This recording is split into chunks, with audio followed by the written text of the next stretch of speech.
Students, आज हम जैसे हमने पहले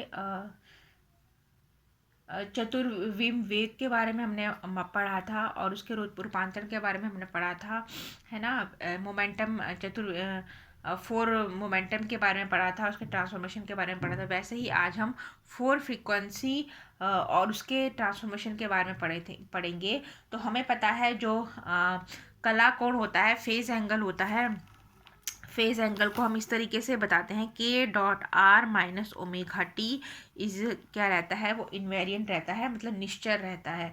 सो इसमें क्या करना है, के dot are minus omega T में इसमें यहाँ पर हमें क्या करना है, इसको इस तरीके से लिख सकते हैं, आई अपॉन सी, जो आयोटा आयोटा अपॉन सी और यहाँ पर आयोटा सी, इस तरीके से इसको लिख सकते हैं। तो ये क्या रहेगा, इनवेरिएंट। तो ये जो इक्वेशन है के dot are minus omega T, ये लिख सकते हैं के डॉट आर माइनस की जगह प्लस हो जाएगा, और यहाँ पर जो आई है, आई और आई क्या हो जाता है, आई आई आई स्क्वायर माइनस वन होता है। सो इस तरीके से हमने यहाँ पर आई ओमेगा और आयोटा है ना सी टी, और यहाँ पर सी के साथ हमने डिवाइड और मल्टीप्लाई कर दिया है। सो इस तरीके से इसको फॉर्म में लिख दिया। तो ये जो इक्वेशन है के dot are minus omega T phase angle वाली, ये इस तरीके से इसको लिख सकते हैं। तो इसमें जो के है, के तीन घटक हो जाएंगे, के एक्स, के वाई और के जेड, और आर के भी तीन होते हैं।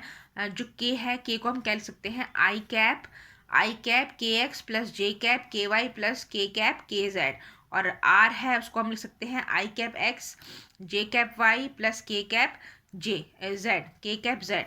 तो ये के डॉट, जब हम डॉट प्रोडक्ट करेंगे तो उसको हमें ये वाले इस तरीके से हमें समीकरण मिलेगा, इक्वेशन मिलेगा, K X X plus K Y Y plus K Z Z plus iota omega upon C iota C T क्या है, निश्चर है, इन्वेरिएंट है।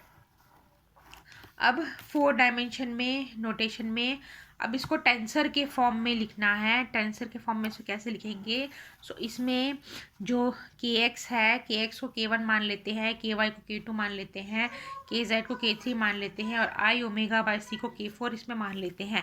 एक्स को इसमें एक्स वन मान लेते हैं, वाई को एक्स टू मान लेते हैं, जेड को एक्स थ्री मान लेते हैं, और आयोटा सी टी को यहाँ पर एक्स फोर ले लेते हैं।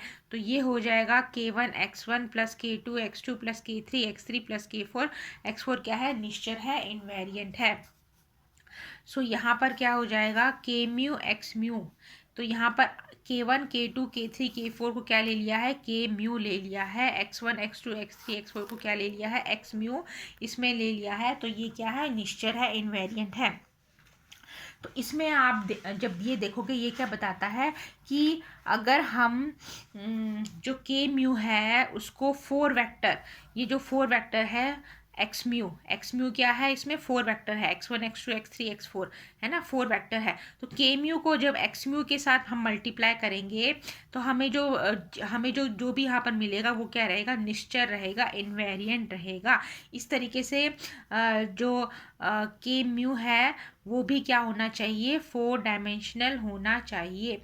के क्या बताता है इसमें, फ्रीक्वेंसी। सो ये जो के म्यू है ये भी क्या होना चाहिए, फोर डायमेंशनल वेक्टर होना चाहिए। और इसको क्या कहा जाता है, के म्यू को फोर फ्रीक्वेंसी, है ना, या फोर वेव प्रोपोगेशन वेक्टर भी बोलते हैं इसको। फोर वेव है ना प्रोपोगेशन वेक्टर, यानी चतुर्विम आवृत्ति या चतुर्विम तरंग संचरण सदिश कहलाती है के म्यू। अब इसको हमें टेंसर के फॉर्म में इसे लिखना है।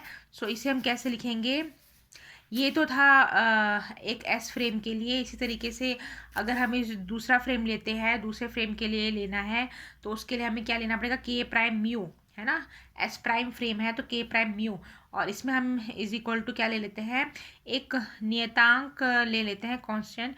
इसे कंपोनेंट्स कंपोनेंट्स हैं, घटक कहा जाता है। तो ए म्यू वी, तो ए म्यू वी इसमें क्या है, 1 2 3 4, और के वी, है ना, के वी क्या है, ये दूसरे जो फ्रेम है उसका फोर, है ना, वेव प्रोपोगेशन वेक्टर है, या चतुर्वम तरंग संचरण है के म्यू दूसरे एस फ्रेम के लिए। तो इन दोनों को हमें क्या करना है, आपस में रिलेट करना है। सो उसको हम मैट्रिक्स के द्वारा, जैसे हमने वेक्टर को किया था, मोमेंटम को किया था, वैसे ही वेलोसिटी को किया था, वैसे ही हम यहाँ पर फ्रीक्वेंसी है उसको हम रिलेट करेंगे दो फ्रेम के लिए। सो K1 prime, K2 prime, K3 prime, K4 prime, K1, K2, K3, K4। तो यहाँ पर गामा 0 0 आई बीटा गामा 0 1, ये किसके लिए है, सेकंड के लिए है ना। सेकंड में यहाँ पर 1 रहेगा, बाकी में 0 रहेगा, और ये थर्ड में यहाँ पर 1 रहेगा, बाकी 0 रहेगा। फोर्थ के लिए minus I beta gamma 0 0 gamma K4। इस तरीके से इसको हमने मैट्रिक्स के फॉर्म में ले लिया है। अब हमें क्या करना है, दोनों को रिलेट करना है। तो पहले K1 प्राइम को हम रिलेट करेंगे। तो K1 prime is equal to gamma, जो लॉरेंस ट्रांसफॉर्मेशन में कोऑर्डिनेट्स थे उसी तरीके से है यहाँ पर भी ऐसे ही लेना है। तो gamma K1 plus gamma K1 plus I beta K4, K2 prime किसके बराबर है, K2 के बराबर, K3 प्राइम K3 के बराबर है, K4 prime is equal to gamma, इसको आप सॉल्व करोगे तो K4 minus I beta K1। तो ये जो 4 ट्रांसफॉर्मेशन है दोनों कोऑर्डिनेट्स के लिए, दोनों फ्रेम्स के लिए, उसको इस तरीके से हम रिलेट कर सकते हैं। इसका उल्टा भी हो सकता है, इसका इन्वर्स प्रतिलोम जो है, तो प्रतिलोम इसका होगा यहाँ पर K1 K2 K3 K4 को gamma K1 prime minus I beta K prime K4, K2 जो है K2 prime, K3 prime, K4 gamma K4 prime plus iota B K1 K prime 1। So इस तरीके से। अब इसमें K1 क्या है, K1 KX है, और X का जो घटक है, कंपोनेंट है कॉस थीटा। KX का क्या है, K कॉस थीटा।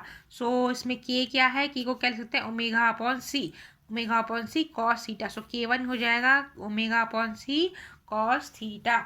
इसी तरीके से K1 प्राइम है, K1 प्राइम क्या हो जाएगा, KX prime K prime cos theta prime. So यहाँ ये हो जाएगा omega prime upon C cos theta prime. अब इसमें थीटा जो है, थीटा क्या है, वो कोण है किसके बीच में, थीटा जो कोण है के और बीटा के बीच में। जो फ्रेम में के और बीटा है उनके बीच का जो है ना कांस्टेंट है, वो कौन से फ्रेम में, एस फ्रेम के लिए। तो एस फ्रेम में जो थीटा है वो के और बीटा के बीच में, इसी तरीके से जो थीटा प्राइम है वो के प्राइम और बीटा प्राइम के बीच का नियतांक है, ठीक है। अब ये फोर्थ इसका है K4 prime is equal to क्या था, gamma K4 minus I beta K1।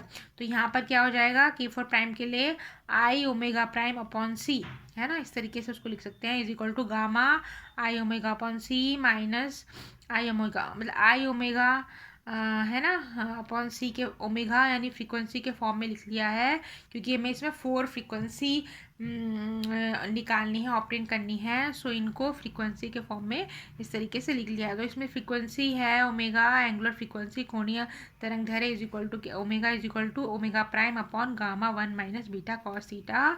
सो इसको क्या लिख सकते हैं, एफ हो जाएगा, F is equal to F prime upon gamma 1 minus beta cos theta. तो ये जो इक्वेशन है, जो हमने अभी डॉपलर इफेक्ट के लिए, रिलेटिव डॉपलर इफेक्ट के लिए जो इक्वेशन ऑप्टेन करी थी, सेम वही इक्वेशन है, F is equal to F prime upon gamma 1 minus beta cos theta.